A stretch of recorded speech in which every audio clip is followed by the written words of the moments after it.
Read that, it has to come true. No matter how much your fucking adversary, Satan, the devil himself, fights it, he can't stop it. It's impossible.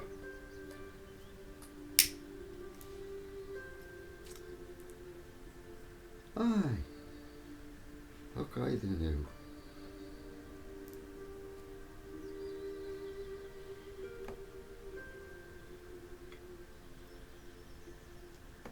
So, what will this kingdom bring? Well,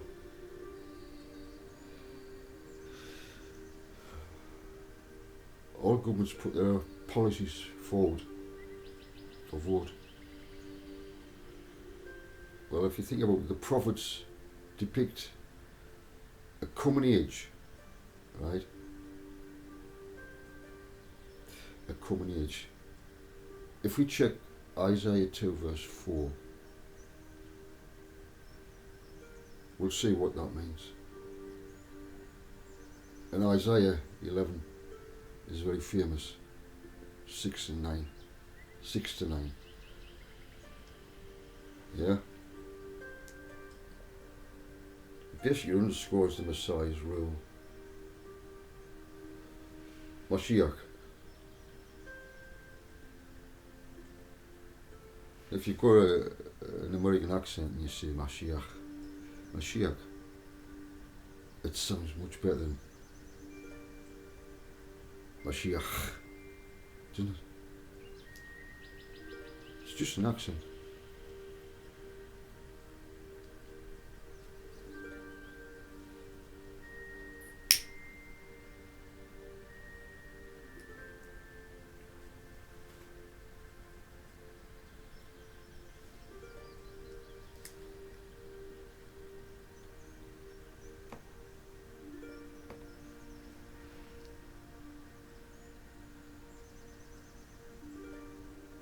Christ reigns in person.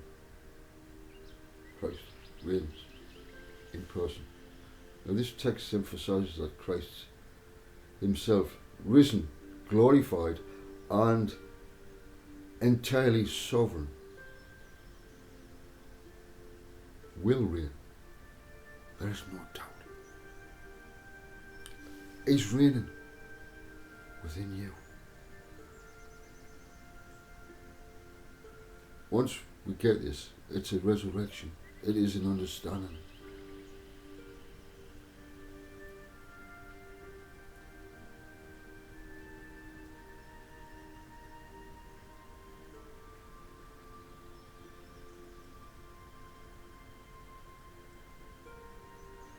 Yeah, this invests the millennium with a deep and divine justice as his righteous rule.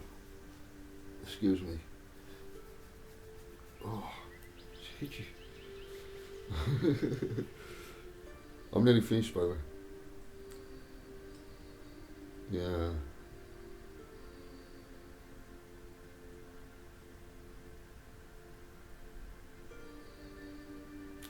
Revelation 19 verse 6, well verse 15 and 16 is about his righteous rule that replaces human governments. His righteous rule replacing human governments. Read it. Revelation 19, 15 to 16. Now whether the rule of the saints or the united or the chosen. So these who have remained faithful to Christ even unto martyrdom will share in his rule. Now, like I've said, there have been many who've disappeared off the scene. Totally disappeared. Everybody thinks they're dead. They are, in a sense. They are. They're out of action. Their heads have been cut off. Film stars, scientists, I better not go on into any more details. I don't reveal too much.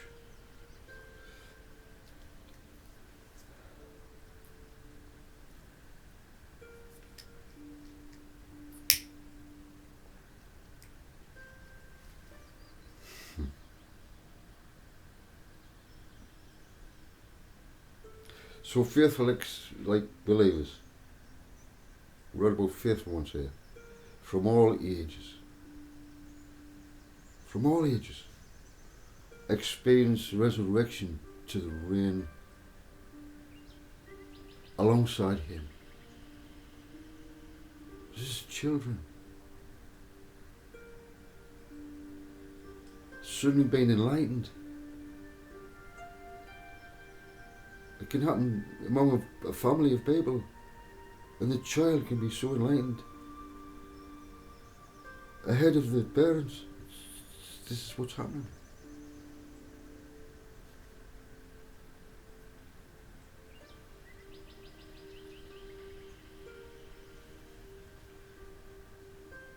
So this is alongside Yeshua, Jesus. What does this demonstrate? It demonstrates the vindication and the triumph of God's grace. The triumph of God's grace. Isn't that wonderful? Does it not give you the warm glow inside, knowing how much your Father loves us and wants to bless us through this kingdom? And these good feelings start within, knowing who you are, feeling how Father's love touch you. When you do, you will break down in tears.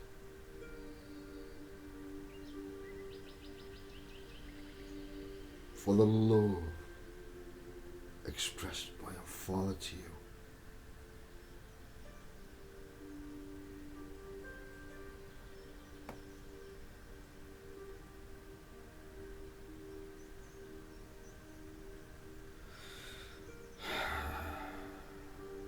There's so much here. What time is it? It's 8:10. Started at 7. It's 8:10, yeah, it's 8:10. So we could talk about the New Testament affirmations. Shall we do that, Father?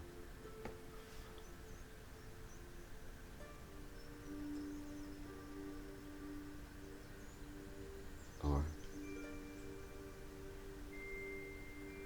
Another famous ancient text is 1 Corinthians chapter 15.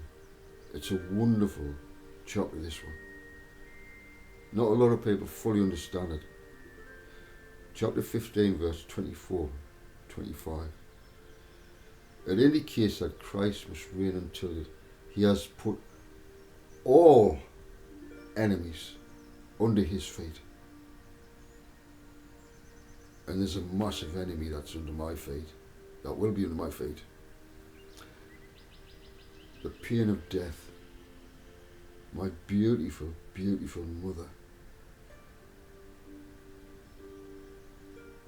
The pain of death will be conquered. Oh, yes. For Christ must reign until he has put all enemies under his feet, and death is one of them. This lines up with the final, basically. Let's read it. No, I won't read it. Revelation 20. If you could read it, because it's going to take us, if I read that, it's going to take us too long. And I'm really needing to stop now. My legs is freezing. Freezing. Because I've been sitting, I cannot sit too long, you know. And when I do these videos, I'm forced to be sitting I've been sitting now for an hour and 10 minutes, longer than 10 minutes.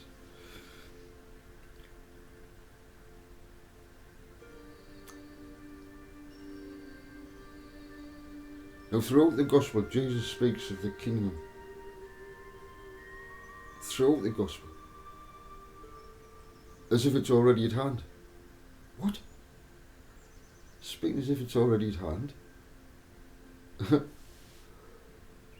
But also of a future manifestation. Pointing forward to an ultimate culmination of his divine sovereignty.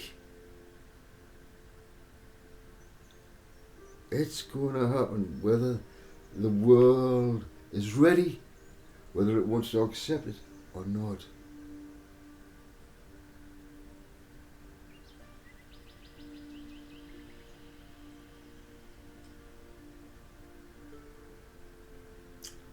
Yeah, you could read Matthew 13. Speaking about the kingdom all the time, basically. Matthew 13. Well, he was the kingdom. He was the full representation of his Father's kingdom. And there it was, standing right before them. They couldn't see it. They didn't want it.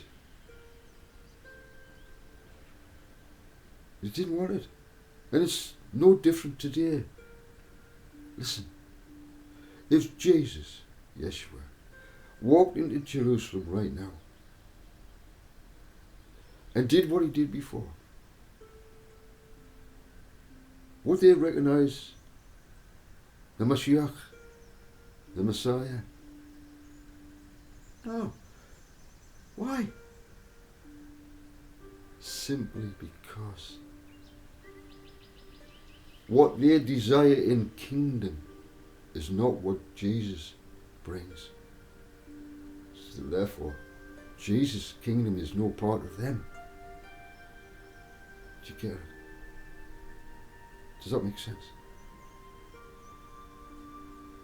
So they're going to miss the parousia. Yeshua is here. They're going to miss it. They did before. Now they've appointed their Mashiach. And who's their Mashiach? Not Jesus of Nazareth. No. Trumpy boy. Donald Trump has been anointed by the Jews as their Messiah, as their Jesus. Two were there placed before the Jews. Jesus, Barabbas. Jesus, Trump.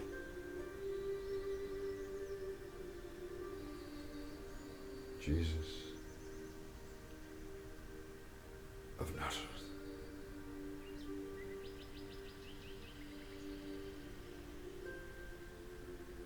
It's arrived once again. Who will you choose? Who will you side with? Who will be your leader? Who is it that will lead you to Father?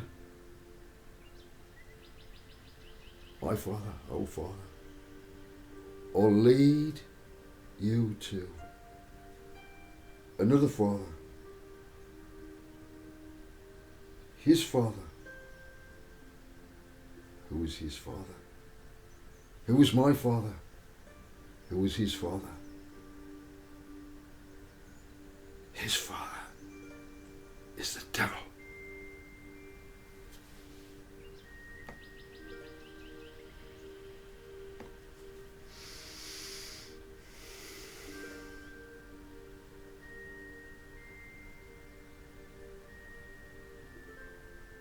I think I'll leave it at that.